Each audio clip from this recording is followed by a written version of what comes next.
Well, hello, folks out there in YouTube land. Got a big show lined up for you. Let's get right on into it.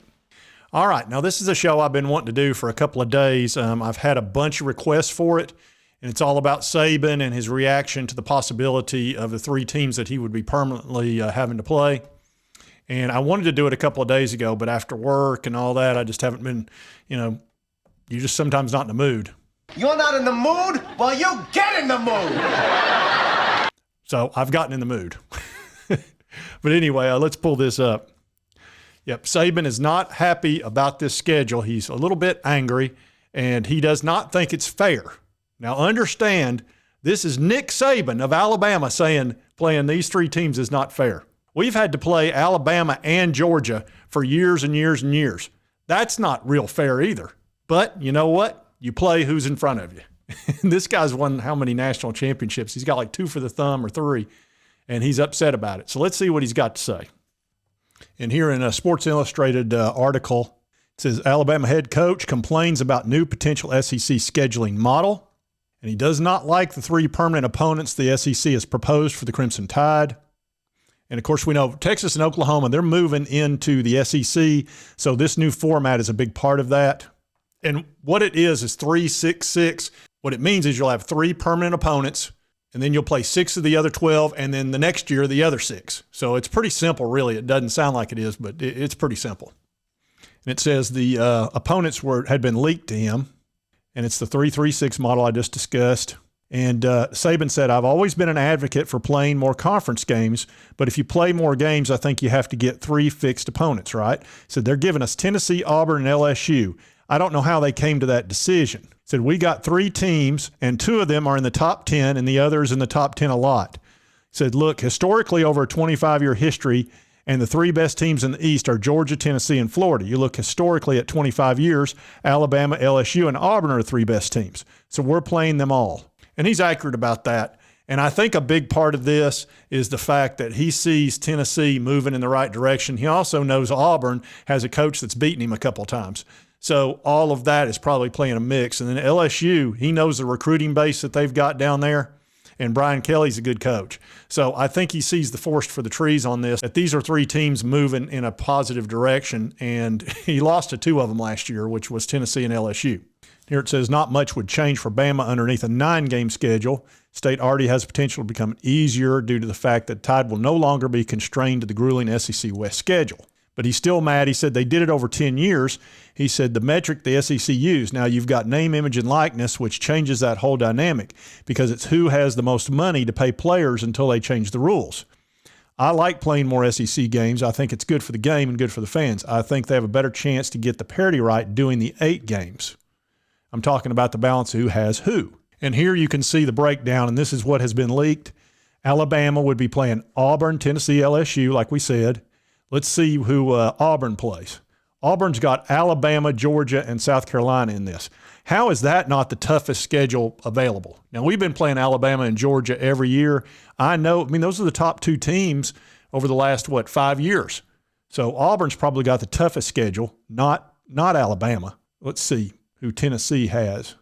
Tennessee, we've got an easy one with Vanderbilt. Then we play Alabama, which is one of the toughest ones, and then South Carolina, which is middle of the road. And then LSU has Ole Miss, Texas A&M, and Alabama. So, pretty solid.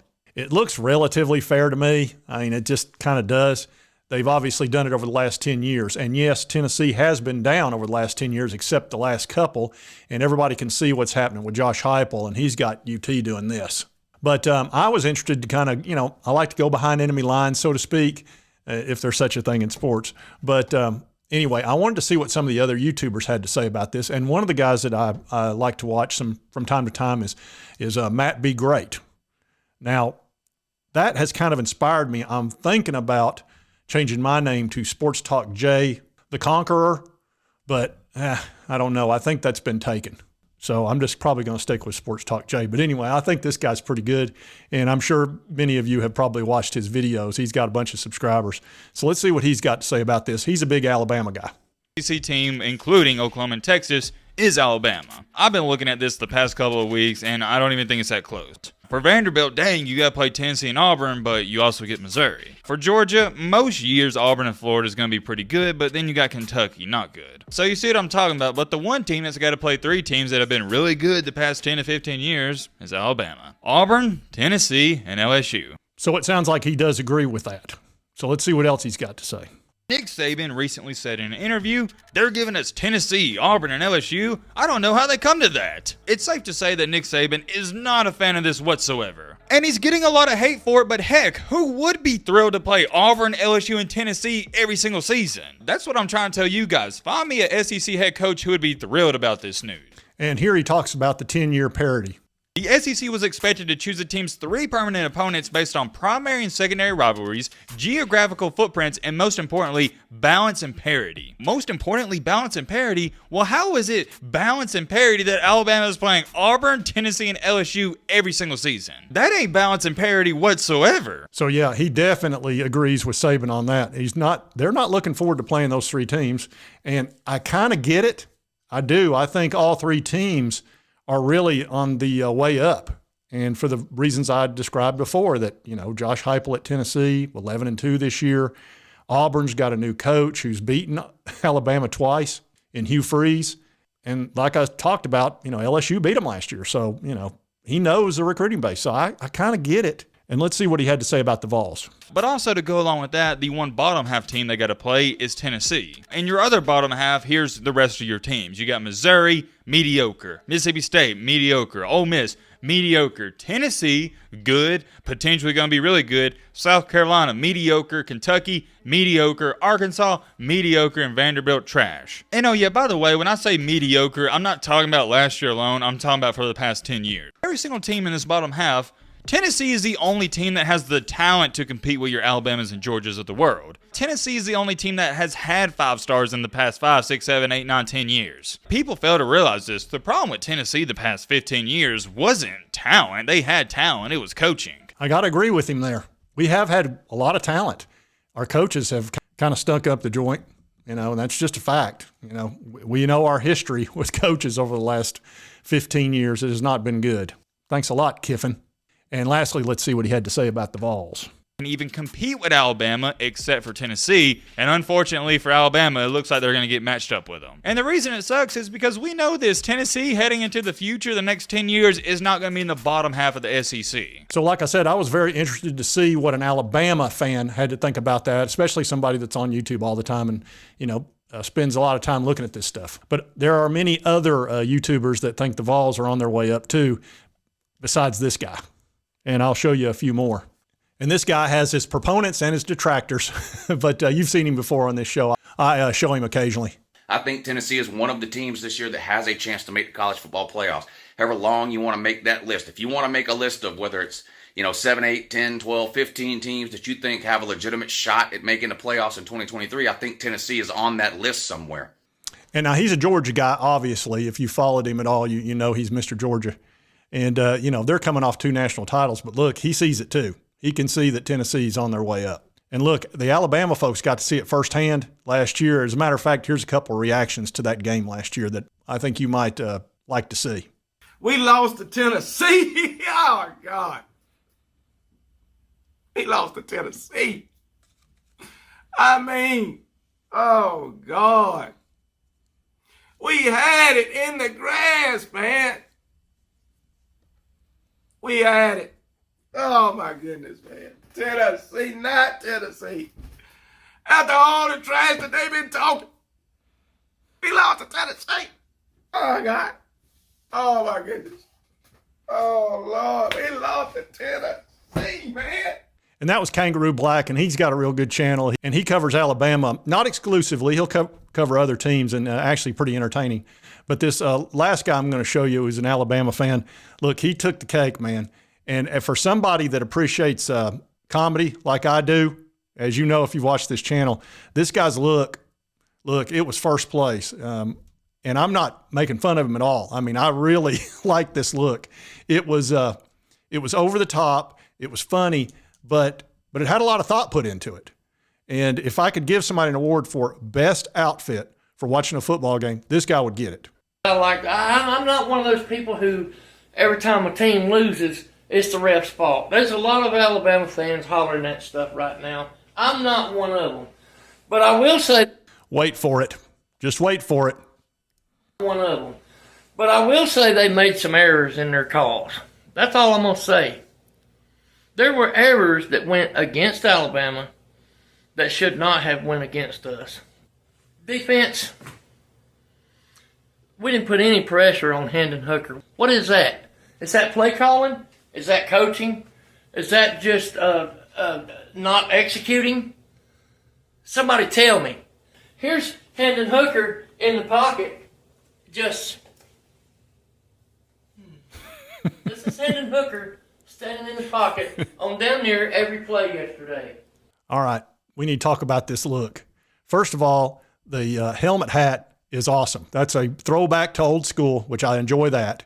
All right, then he's got an ode to Uncle Lou, I think, with the Roll Tide on his glasses. And then he's got the William Wallace black war paint coming down his face. That they may take our lives, but they'll never take our freedom! Which is next level right there. That's probably my favorite part of it. I mean, it just all ties together great. This guy needs to do more videos because, look, I would subscribe to this guy. I mean, first of all, he knows what he's talking about. He's actually knows football pretty well. But anybody that's willing to go to that level, I mean, you know what I've done for comedy on this channel. I mean, I went with this look when I did the Paul Feinbaum interview. So you know I'm going to appreciate that look. So, yeah, I can see why Nick Saban's a little bit upset, but I'm surprised that he verbalized it the way that he did because, you know, look, the guy's won like 7 national titles. You're really complaining?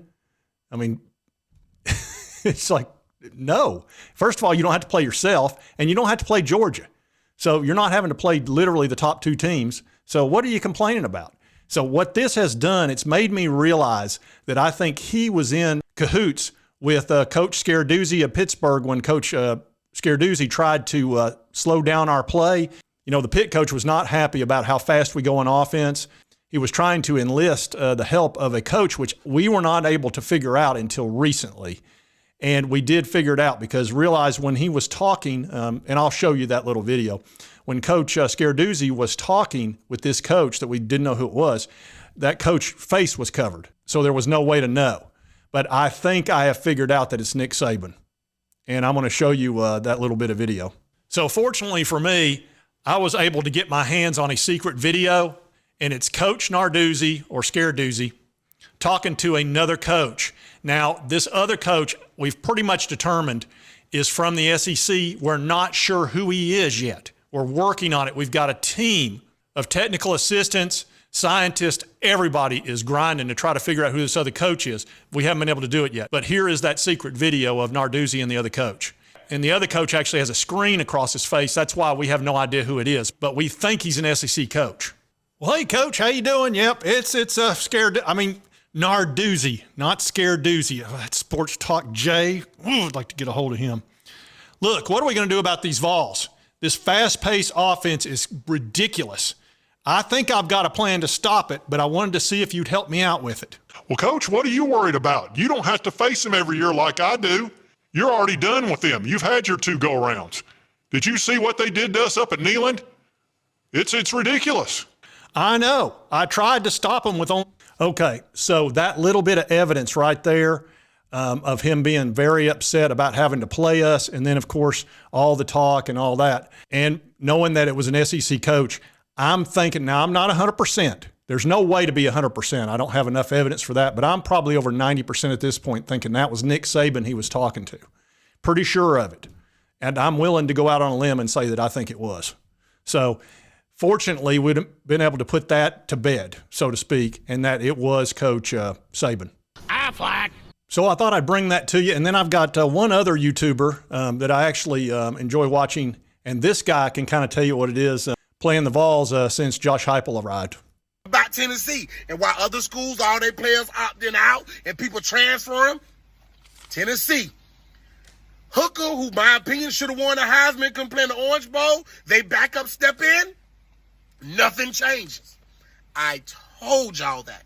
I said it. Nobody be want to damn believe me. Y'all just think I be talking loud and real fast like this, which I do. I got to calm down. I got to care about my heart and my blood pressure. But Clemson, welcome to death row. Welcome to the Grim Reaper. Welcome to that damn knock on the road. Now, and I guarantee you, in Miami, they were probably singing Rocky Top Tennessee in Spanish.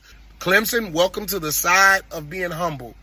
After Tennessee put foots in asses, stuff just go downhill. We ended 6-7. We had a losing season this year. Things just didn't work out the way they wanted to work out once Neal and got their hands on us. It's okay. The Gators will be back. And when Tennessee come to Florida next year, it's going to be very awkward for me because on one side, I'm a Gator, but on the other side, I am definitely part of that 151 orange that at the Clemson. Y'all don't got 151 orange. Y'all got regular orange. Welcome to 151 orange.